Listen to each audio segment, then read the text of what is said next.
The Canon 32mm F1.4 is the most expensive lens I've purchased for any of my Canon cameras. But is it worth the price? Let's take a look.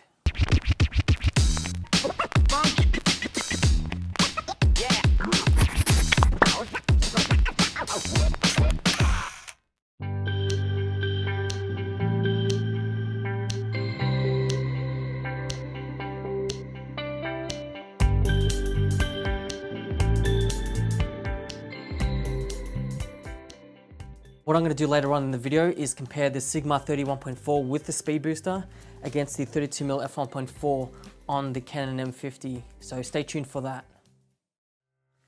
The Canon 32mm F1.4 first came out in 2018 and it retailed for $479 US. Now here I have it mounted on my Canon EOS M, and as you can see, it's a really small compact light setup. It's definitely great for something to put in a bag when you're going travels and stuff like that. Now in terms of the optical quality, it has 14 elements in 8 groups and it has 7 aperture blades, which will result in more smooth bokeh, more circular appearance, and it should bring a more pleasing look overall. Now this lens can focus to a whopping 0.23 meters, so you can get nice and close to the subject. All you have to do on the lens is switch from 0.5 meters to full. Once you've done that, you can get nice and close to your subject and isolate the background to get that shallow depth of field. Now the EOS M cameras have a 1.6 times crop, so if you add that on top of the 32mm, it becomes around a 50mm field of view in terms of full frame field of view. Now this lens weighs around 235 grams. It does feel a bit hefty. The only metal part is the back part, which you mount to your camera. Other than that, it just feels quite plasticky. It feels exactly like the 22mm f2 macro lens. That lens is a fantastic one, I highly recommend it. In terms of build quality, they do feel very similar, although this one's just a tad bit heavier. Now I've been shooting with this lens for about a month now. I took it out a few weeks ago. I got some sample footage, sample shots, and I have to say the colors coming out of this lens is true to Canon. It's beautiful, it's organic, it's got these color pop to it, and honestly you shouldn't struggle to get great photo and video out of this fantastic lens.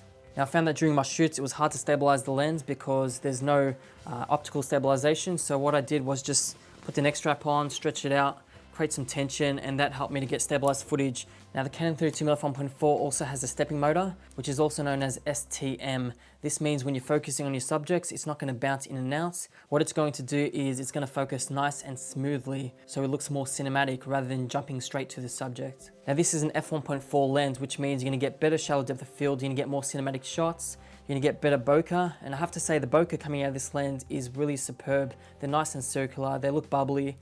There are absolutely no flaws to the bokeh coming out from the Canon 32 f1.4. Now this lens is not a cheap lens. I can definitely recommend other budget lenses over this one. For example, the 7 Artisans 25mm f1.8. That lens right there cost me 90 bucks. It's all metal, it feels solid, and the focusing is much more smooth on that one than you get out of this 32 1.4. When you're trying to focus, it's focused by wire, meaning there's a bit of a delay or latency when you're focusing, and I've struggled a lot in the field when I'm using manual focus. Now, although this is an STM lens, the focus I found is not silent. So if you're using a microphone on top of this camera, you're going to hear like this focusing noise. I even tested against the Sigma 31.4. So listen to the sound of this autofocus and then hear what the Sigma 31.4 sounds like.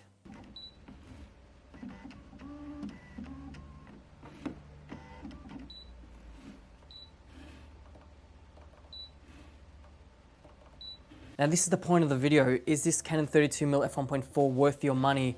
I mean, it's around 700 to 900 bucks on eBay or Amazon, and this Sigma 31.4 here retails for around 400 to 500, and you can attach a speed booster to it, so you're getting a more shallow depth of field. And because the speed booster lets in more light into your sensor, you're gonna get a faster aperture of around 1.0 in comparison to the f1.4 coming from the Canon 32mm.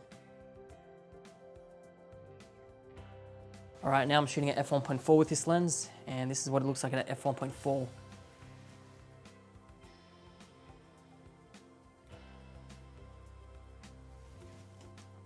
So there you go, it has a nice smooth focus throw, very cinematic, and that's all thanks to the STM motor.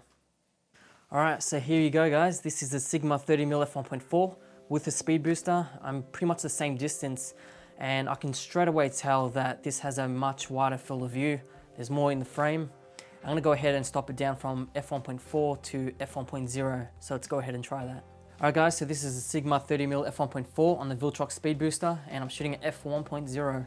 Now let's see how well it focuses on the subject.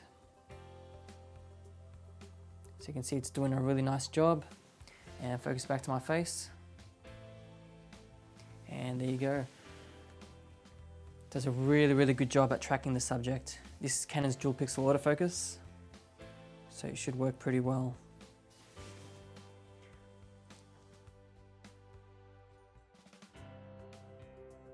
So who is this lens for? I think it's for people who have already invested in the Canon ecosystem. You know, they have the Canon 32mm F2 macro, they have the 11-22, they have a range of different Canon EOS M lenses, and they want something with a greater focal length and with a fast aperture. So I think that will definitely do the trick. However, when you're weighing the cost, I think there are better options out there. For example, the 7-Allison's 25mm F1.8.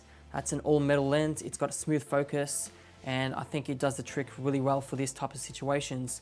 Also, you've got the Sigma 31.4, which you can get to f1.0 with this speed booster. So you're gonna get a shallow depth of field, you're gonna get a close to full frame look with this adapter. So I think these are better options in comparison to the Canon 32-1.4, which costs like $700 to $900. All right, so just to weigh up the pros and cons of this lens, it's got a nice focal length, so it's equivalent to 50mm full frame. So it's gonna produce a nice focal length to what your eye sees. It's gonna look very organic. It's got a fast aperture, f1.4, good for low light and background blur. It has a very good close focus distancing, so you can get nice and close to your subject. It's compact and lightweight, so you can chuck it in a bag, and it's good for travel. And it's definitely sharp and detailed, so you're gonna get nice crisp looking footage and photos. Now the negatives I can say about this lens is probably the focus. It makes noises. So if you're using a microphone on top, you're definitely gonna hear the sounds coming out of the autofocus. And for manual, it's not really reliable. I mean, there's latency issues, it delays when it's focusing.